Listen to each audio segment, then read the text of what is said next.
everybody. I'm Steve Baker, the voice of the Red Hawks, here on our set for Red Hawk Football Weekly. Today, talking hockey. Mitch Korn joins me, former red and white coach, also manager of the Goggin Ice Center.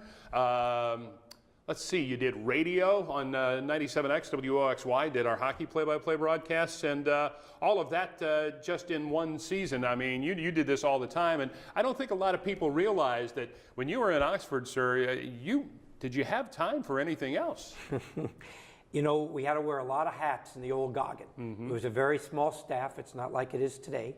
And in that old Goggin, we literally, from when I got here in the summer of 1980, had to almost build every program from scratch. I started broomball in 1981. We all know what broomball is today. Right. But that first season in January of '81, we had 35 teams. Yeah. And we thought that was amazing. And over the years, it's been, you know, a season consists of 150 teams kind of thing.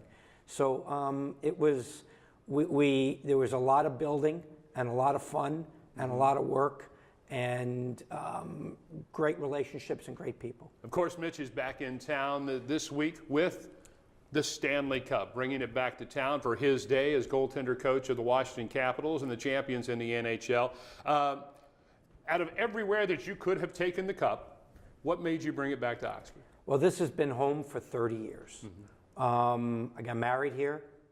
I had my daughter here. My daughter went to school here. She grew up here. And really, it was my first job. And I was here for 30 years. Yeah. I mean, I get a state pension. Thank you very much. Thank you, yes, And indeed. so I have told people for 100 years, when we have exercises at the beginning of the year when a sports motivation speaker comes in and we play through your day with the cup in preparation for winning the cup that year, it was always coming back here. I've always said that this is home. And so many people are coming back, former Miami players and staff members and that sort of thing will be here on Wednesday for the day at the Cup. And I know that's touching to you to see those guys come back and be a part of your day. The relationships, you know, I've got a lot of different worlds. What people don't know is the high volume of interns and student employees and summer hockey camp counselors and coaches and people that we had a positive impact on with the hockey camp especially. And that was a big part of what I did. Not only Miami's camps, but I have some of my own camps. And so there's so many young people who aren't young people anymore that I'd like to believe that we had a great influence on, that the experiences that they had with us were life-changing and certainly set them up for a real good growth into adulthood. Yeah, I've known Mitch since I came back to Oxford in 1984, and to follow your career path, sir, is just amazing. I mean, just the NHL career path has been incredible with the Predators and, of course, the Capitals, and winning the Stanley Cup. And it's had, I know it's been a roller coaster ride, but it has to be a lot of positives coming out of winning the Cup, even if it's not all fun. No, well, you know, and those that know me well, I've always said to them, winning the Stanley Cup wasn't the most important thing in my life. Now, if the general manager heard that, if one of the players heard that, which is, you know, everybody's central focal point, they wouldn't be very happy with that. But I've never measured success on winning and losing. I've measured success on the positive impact you might have on others' lives, on the growth and development of people. I've always said that hockey is a game of people, not a game of pucks.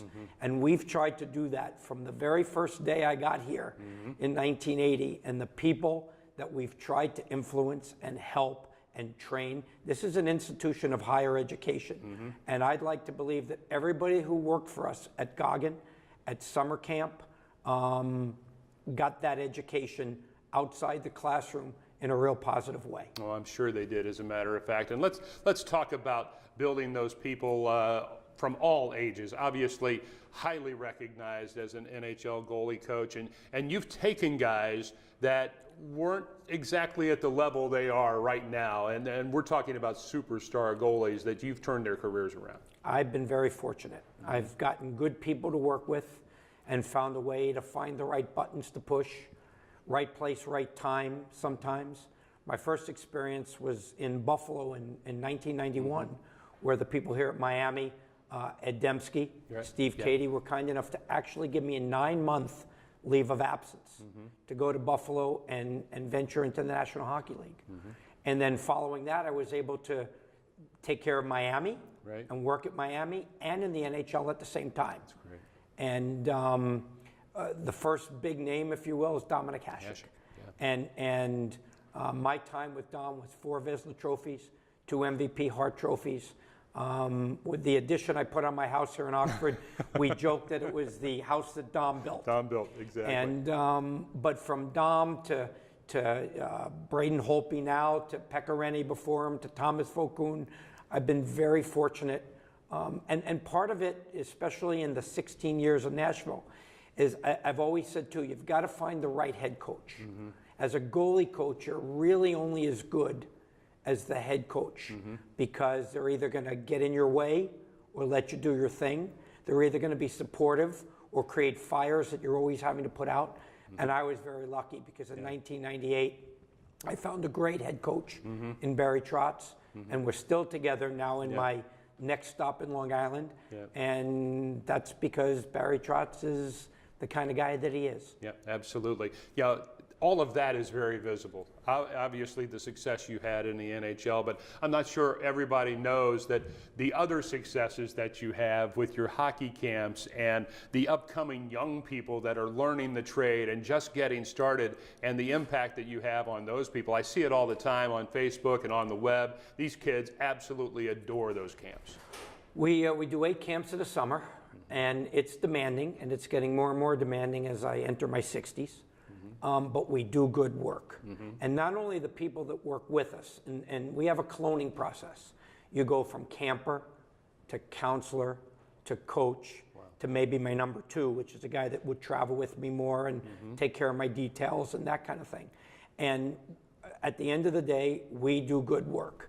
And we provide opportunity to experience something that none of these kids really would have an opportunity to experience. And the same thing with the people that work with us. When they're finished doing that, and they come back summer after summer for their 4 days, for their 5 days, whatever it is, as to be part of the staff. And we've created, I joke that we've created 8 little families in 8 little different locations, because we travel rather than while a lot of people travel to the camp, we travel from camp to camp. And we've created 8 little families that we go back and visit every summer. It's incredible. You know, we joked at the beginning, you know, it was not a joke. I mean, when you were at Miami, full-time director of the Goggin Ice Center, full-time assistant coach on the hockey team, and was doing radio and all these other things. And I've met a lot of people with incredible work ethic in my career, but man, you just have not stopped in all those years. No, I appreciate that. You know, when you have passion, I guess, it's not really work. And at the end of the day, the passion we developed for what we did here. And hockey was always teetering on the brink, right? So you could never let your foot off the gas. We had to generate so much at hockey camp to keep hockey alive for some of those years in the 80s. And there were, you know, so many of those kinds of things. But you know, you mentioned radio. You look at the lineage of radio people that have come through here, largely because we've had hockey and student radio, and we found ways for them to do it. And you know, you mentioned I did radio. John Walton, who just is going to be here with us, and just called the Stanley Cup for the Caps and did the Women's Olympics on NBC. He grew up jokingly talks about listening to me. Absolutely. And that's what he wanted to do. And you know, it's incredible. And there are several others as well.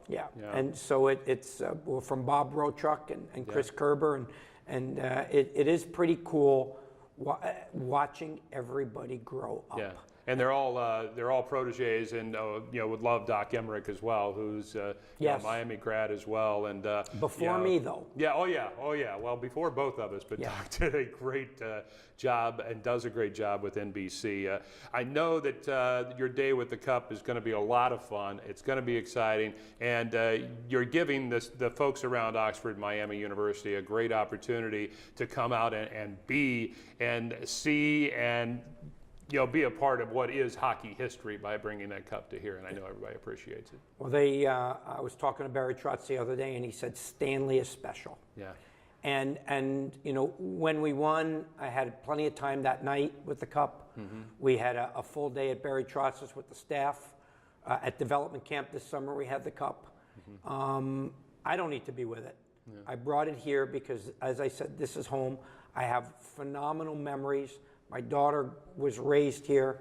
Mm-hmm. Miami was great to me in terms of no matter how much trouble I got in, I didn't get fired. Yeah. They allowed me great flexibility to chase one dream while I did what I did here. Mm-hmm. And I thank, dating back to Jack Vivian, who hired me, right, and Earl Folker, who was administrator, and Lloyd Goggin, right, and Phil Shriver, and Ed Dembski, yeah, and Richard Norman, and all those people that allowed me to be me, because I'm a New York City guy. Yeah. And when I got to Oxford, Ohio, compared to, well, it was culture shock for me, but it was really culture shock for the people I had to work with because they hadn't seen anything quite like it. Yeah, I understand that. Mitch, thank you so much for spending a couple of moments here with us, and enjoy the day with the Cup. And I know the folks in Oxford and Miami University are going to enjoy it too. Thanks. Thanks, Bakes.